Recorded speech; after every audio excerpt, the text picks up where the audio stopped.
I'm joined by Ben Hudson, our midfield coach. Ben, very close on the weekend, but we just couldn't get past the Bulldogs. What do you think sort of happened that last quarter?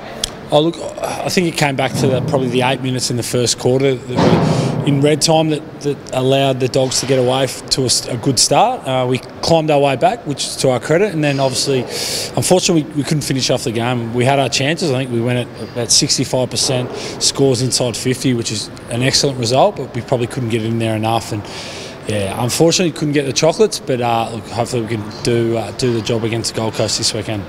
Just speaking of that, the boys did come back from a 24-point deficit in the first quarter to kick 5 goals in the second. Were you quite impressed with that? Yeah, we were. As a coaching group, we probably were a bit concerned at quarter time. We were just losing the contested ball, the hunt, which the Dogs are, elite at.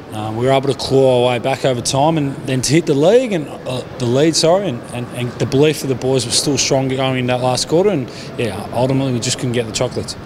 What about Ryan Bastinak's performance, kicking 2 big goals to get us back in that contest in that last quarter? Yeah, to Ryan's credit, he spent a bit of time back earlier in the year in the NEFL and worked on things that the coaching staff put to him. And to his credit now, he's really put in a couple of really good performances, and that was probably shown in the weekend's performance.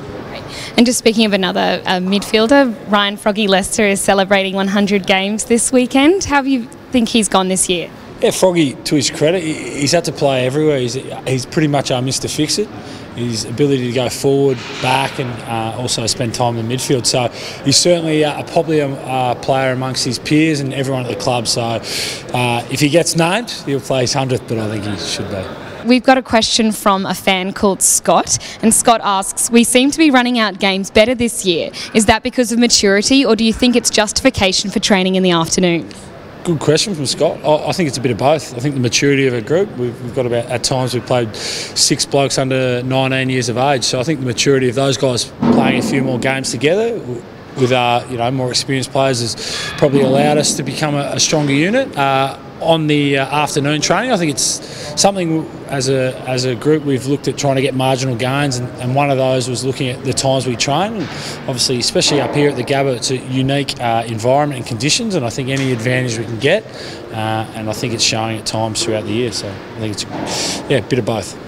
Great, and we've obviously got our second Q clash for the year this weekend against the Gold Coast Suns, who've had quite a sort of dramatic week so far.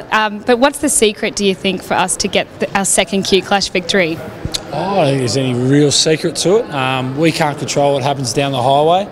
We've just got to make sure we bring that effort, which we did probably in the second and third quarter against the Dogs, and if we do that again Saturday afternoon, we hopefully will get the chocolates.